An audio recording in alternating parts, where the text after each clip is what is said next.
Assalamualaikum warahmatullahi wabarakatuh. Alhamdulillah wassalatu wassalamu ala Rasulillah. Amma ba'd. Berikut ini adalah dalil-dalil dari hadis Nabi alaihi salatu wassalam terkait dengan kewajiban mendakwahkan tauhidullah. Syekhul Islam Muhammad ibn Abdul Wahhab rahimahullahu ta'ala menurunkan beberapa dalil yang diantaranya adalah hadis ini.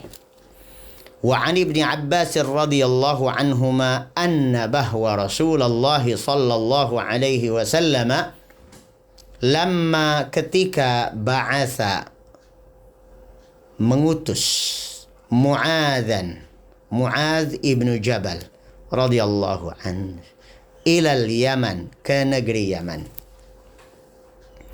Pada waktu itu negeri Yaman penduduknya, pemerintahnya bukanlah muslim. Ya. Ini menunjukkan apa? Bahwa misi dakwah tauhid tidak hanya dilancarkan kepada orang Islam saja. Dakwah Islam itu harus juga kita pikul, kita bawa kepada non-muslim.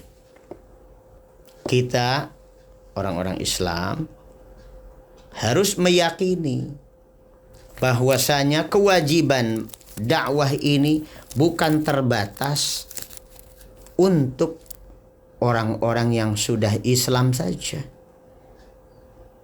Justru harus merambah orang-orang non-muslim. Harus kita ajak mereka untuk sama-sama masuk surga. Ya. Qala, kata Nabi sallallahu alaihi wasallam kepada Mu'adz ibnu Jabal radhiyallahu anhu.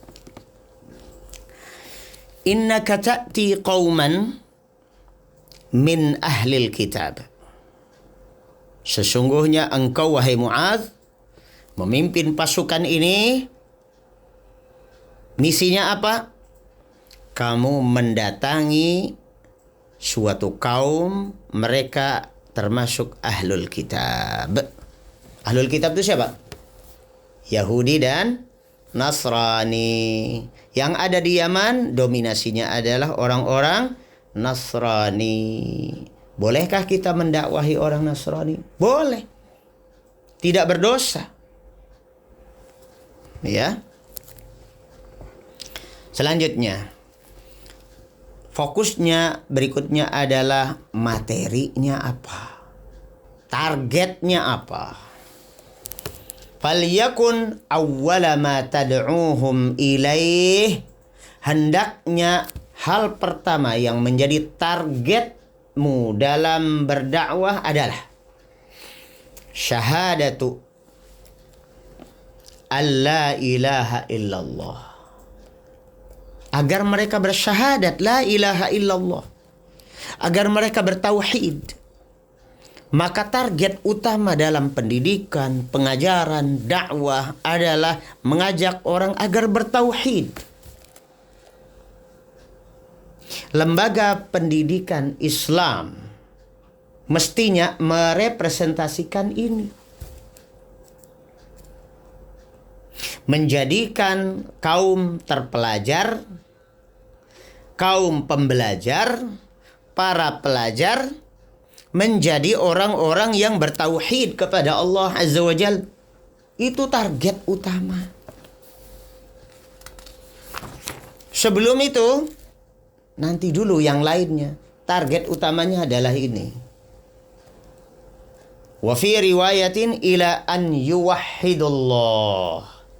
Dalam riwayat lain, ajak mereka agar bertauhidullah. Selanjutnya, fa inhum ata'uka lidzalik. Kalau mereka sudah menaatimu untuk bertauhidullah, berarti sudah berhasil nih. SKL yang pertama, standar kompetensi lulusan yang pertama sudah berhasil. Orang-orang bertauhid kepada Allah, bersyahadat asyhadu an la ilaha illallah wa asyhadu anna Muhammadar Rasulullah, ini sukses, maka berikutnya fa'alimhum annallaha aftarada alaihim khamsa salawatin fi kulli yaumin wa lailah. Target yang kedua berikutnya adalah salat. Kalau mereka sudah menaatimu untuk bersyahadat la ilaha illallah, maka ajari mereka, beritahu mereka bahwa Allah Azza wa Jal mewajibkan sholat 5 waktu sehari semalam. Ini rukun Islam yang kedua.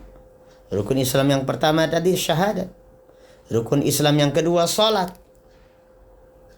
Ya, kapan waktu-waktu sholat, bagaimana tata caranya sholat, apa saja yang membatalkannya, dan seterusnya. Fa'inhum ata'uka lidzalik. Berikutnya, kalau itu juga sukses sudah, tauhidullah sudah, sholat 5 waktu sudah, maka kurikulum berikutnya adalah fa'alimhum annallaha aftarada alaihim sadaqatan tu'khadhu min aghniyaihim faturaddu ala fuqaraihim.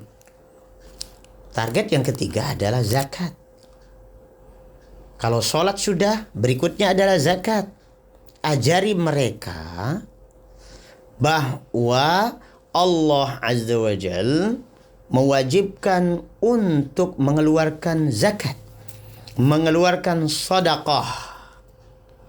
Sedekah atau zakat itu diambil dari orang-orang kaya di antara mereka, lalu dibagikan kepada orang-orang fuqara di antara mereka. Fa inhum ata'uka lidzalik fa iyyaka wa karaima amwalihim wattaqi da'watal mazlum fa innahu laisa bainaha wa bainallahi hijabun. Hadis sahih riwayat al-Imam al-Bukhari dan Muslim. Kalau mereka sudah menaati pelajaran yang kamu berikan tentang zakat, mereka sudah mau mengeluarkan zakat, maka waspada. Ya. Kata Nabi, jangan berani-berani kamu mengambil harta dengan kualitas terbaiknya. Kalau padi misalnya, ya jangan ngambil padi yang paling bagusnya. Ini bimbingan terkait amil zakat.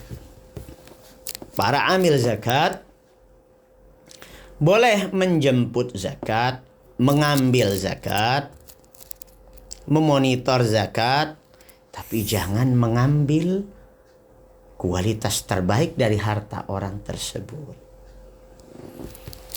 Wattaqi da'watal mazlum, dan waspadalah terhadap doanya orang yang terzalimi. Jangan sampai Anda menjadi amil zakat tapi justru jadi mendolimi orang-orang yang mengeluarkan zakat karena diambil harta terbaiknya itu. Karena apa? Karena tidak ada penghalang antara doa orang tersebut dengan Allah. Artinya apa? Itu doanya mustajab kalau orang itu dizalimi. Ya. Cuma kalau zaman sekarang ini antara orang yang merasa dizalimi dengan orang yang mendolimi, ini sepertinya nggak saling ketemu. Orang yang mendolimi tidak merasa mendolimi, orang yang terzalimi baperan, selalu bawa perasaan bahwa dia dizalimi padahal belum tentu dizalimi. Contohnya apa? Kalau dalam sebuah lembaga kita punya aturan, ya. Dalam sebuah lembaga kita tuh punya aturan. Aturan itu dibuat untuk ketertiban bersama, kemaslahatan bersama. Suatu kali ada anggota di dalam lembaga tersebut yang melanggar aturan. Lalu terkena hukuman, punishment. Apakah hukuman itu berupa harta atau hukuman itu berupa tenaga, waktu atau apa sesuai dengan sanksi yang telah ditetapkan.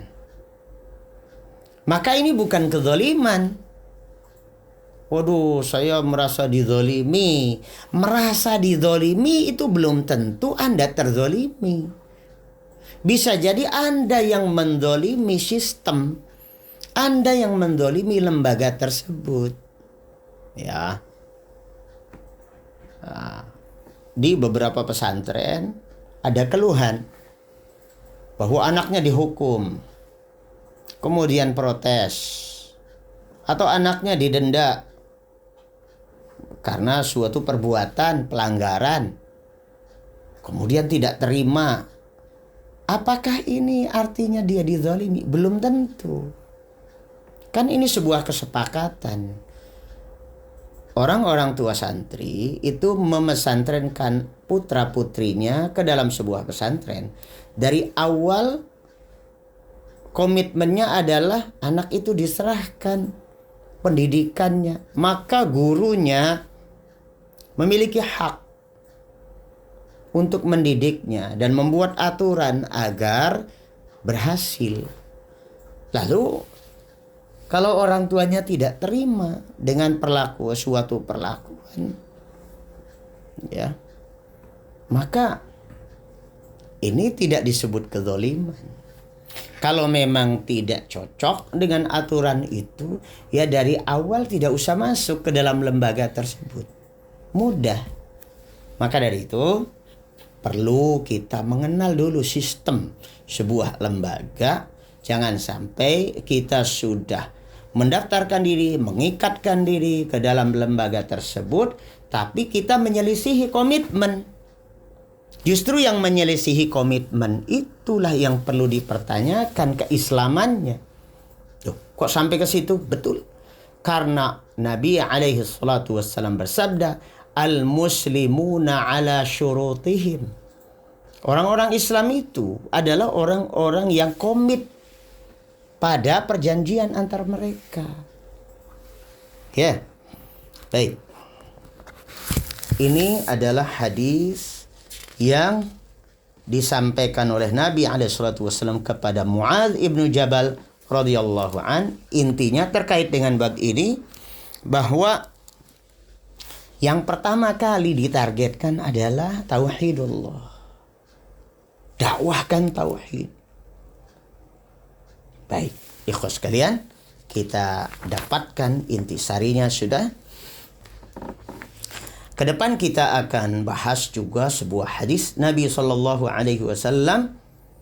tentang mendakwahkan tauhidullah dan sebagai motivasi buat kita fadilah yang dimiliki oleh orang yang memimpin dakwah kepada tauhidullah.